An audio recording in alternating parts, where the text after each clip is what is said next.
Morning students. आज की class में हम लोग जो चैप्टर हमने पढ़ा था द स्विंग झूला वाला, जिसमें बच्चों को झूला झुलाया जाता है और झूला जब ऊपर जाता है नीचे आता है तो आसपास के वातावरण को किस प्रकार से आनंदित करता है। और बच्चों के लिए जो सबसे आनंद प्रदान करने वाली जो वस्तु होती है यानी प्रेजेंट थिंग होती है, जिसे बच्चा कभी नहीं भूल सकता, वो झूले के साथ कभी आसमान की तरफ जाता है कभी धरती की तरफ आता है। तो ये जो चैप्टर हमने पढ़ा था द स्विंग, चैप्टर का नाम क्या था? The swing, SWING, the swing. Swing यानी होता है झूला, स्विंग यानी होता है द स्विंग झूला। अब ये झूला वाला जो चैप्टर हम लोगों ने पढ़ा था कि how do you like to go up in the swing, कि आप ऊपर जाते हो झूले पर ऐसे झूला मार के तो कितना आनंद आता है, फिर वापस नीचे आते हो तो झूले से जब हम ऊपर जाते हैं तो हमें बाहर का वातावरण किस तरीके से दिखाई देता है। कभी ये कल्पना करता है कि बाहर हरे भरे घास के मैदान दिखाई देते होंगे और पेड़ पौधे और आसपास में उस मैदानों में पशु जो है वो चरते हुए दिखाई देते होंगे और हमारे देश का जो बाहरी ग्रामीण जो वातावरण है वो भी साथ दिखाई देता है। इस तरह की हमने कुछ बातें करी थी। तो अब हम इसके कुछ क्वेश्चन आंसर है वो सॉर्ट आउट करने वाले हैं, जिसमें हमने ये कर लिया था पहला टिक वाला, tick the correct options, tick the correct options, tick the correct options, tick the correct options, सही विकल्प का चुनाव करिएगा। पहला ऑप्शन है to go up in the air and swing is, इस तरीके से हमने तीन क्वेश्चन है इसमें वो किए हुए थे। प्लीजेंट थिंग फॉर चाइल्ड्स, बच्चों के लिए हंसी खुशी की बात होनी चाहिए। टिक द करेक्ट ऑप्शन, आपके पास पहला क्वेश्चन है ए वाला, ए जो क्वेश्चन है वो ये कह रहा है to go up in the to go up in the air, to go up in the air, to go up in the air in a swing, in a swing is the, ये question है। आप इसके अंदर तीन option आपके सामने रखे गए। कितने ऑप्शन रखे गए? तीन। पहला ऑप्शन जो है वो ये कह रहा है pleasant thing for child, pleasant thing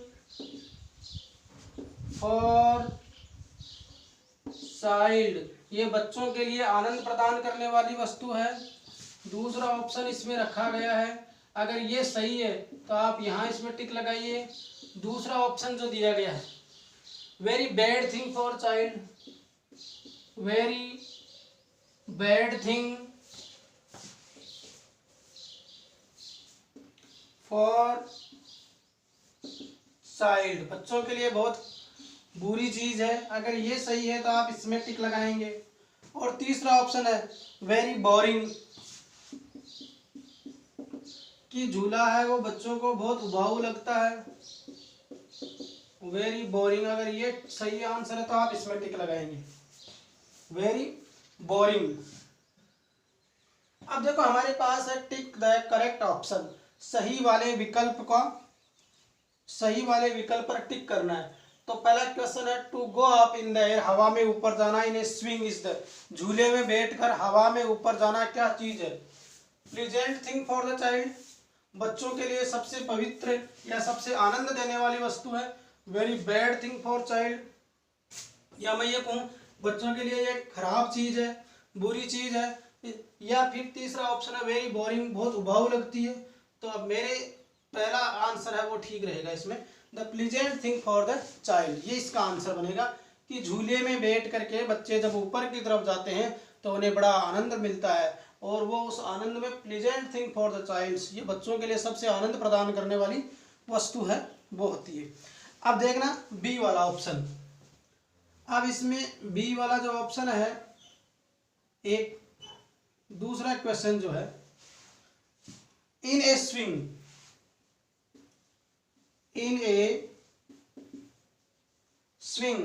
in a swing the child goes the child goes in a swing, the child goes, एक झूले के अंदर बच्चा, in a swing the child goes, झूले में बच्चा कहाँ जाता है? Up in the air, option number A, up in the air, क्या ऊपर जाता है? Up in the air. फिर कहता है ऑन ट्रीज, अगर ये करेक्ट है तो आप इसमें टिक लगाइएगा,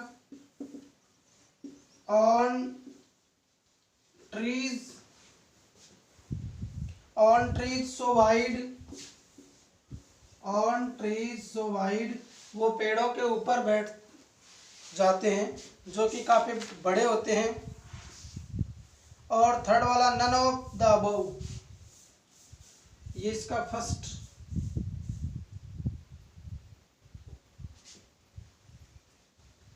ये इसका फर्स्ट है, सेकंड है, और थर्ड वाला ऑप्शन नन ऑफ अबव, या तीनों में से कोई नहीं। तो ये आपका आंसर बनेगा इसमें। कैसे कि झूले में जब बैठ करके जाता है तो बच्चा ऊपर की तरफ जाता है, ये तो नहीं कि झूले में जाता है तो वो पेड़ के ऊपर जाके बैठ जाता है, ऐसा तो पॉसिबल है नहीं।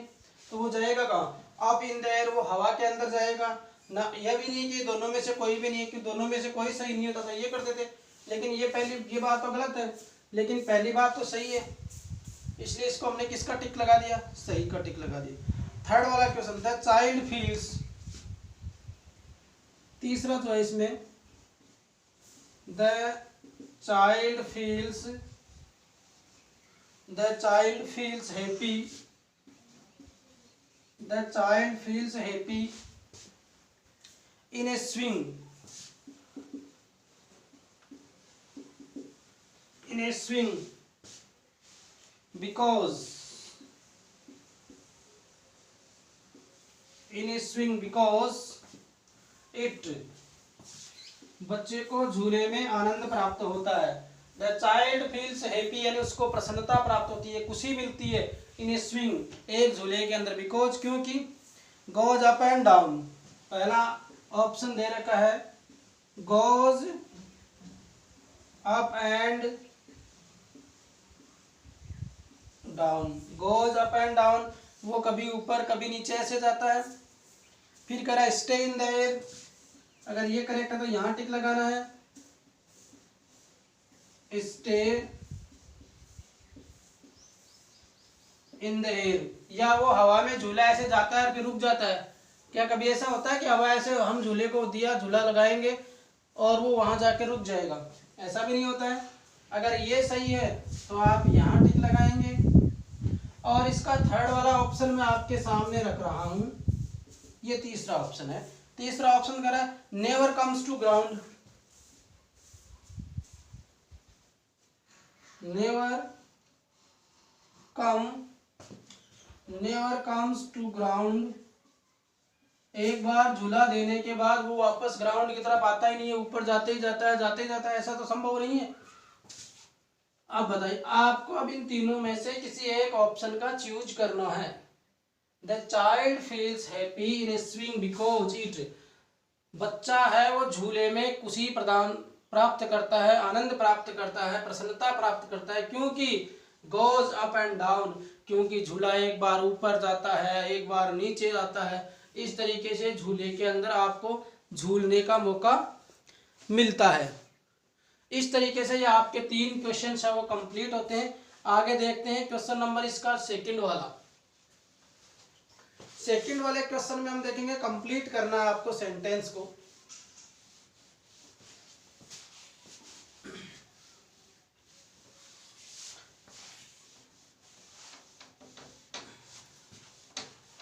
आप देखना second, complete the lines of the poem. Question number आपका 2 है, complete the line, complete the line, complete the line, इस लाइन को आपको पूरा करना। Complete the line of the poem, of the poem, यानी कविता की इस लाइन को पढ़ करके क्या करना आपको, कविता की पंक्तियां जो है, लाइनें जो है, उनको कंप्लीट करना। देखिए, how do you like, how do you like, ये एक पोएम की पंक्ति है, how do you like.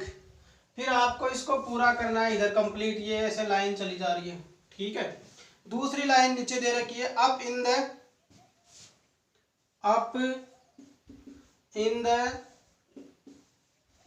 Air, up in the Khalistan air नहीं है, अप इन द, और पूरा का पूरा ब्लैंक है।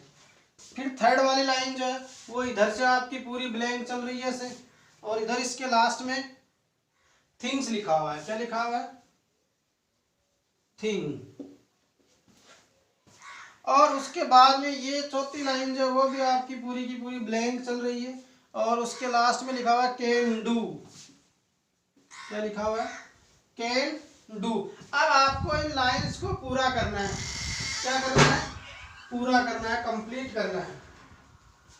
और आप कंप्लीट कैसे करेंगे? पहले तो आप लोग इन लाइंस को पढ़ोगे जहां आपने पहले इस चैप्टर में इसको पढ़ा है, ठीक है।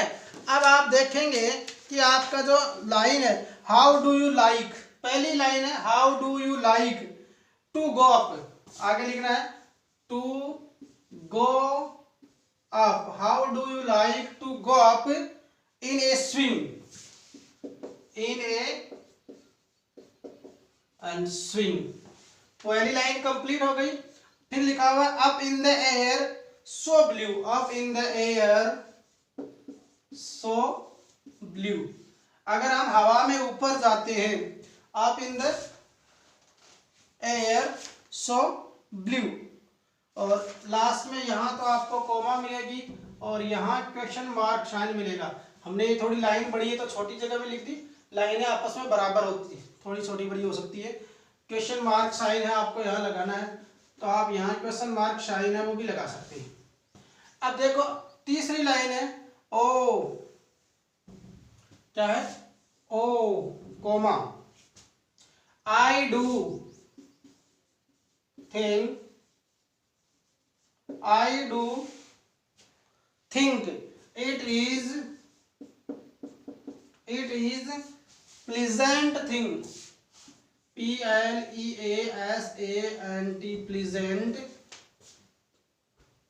Pleasant, pleasantest thing ever a child can do, ever a child can do, और लास्ट में इसमें ये सिंबल कैन डू।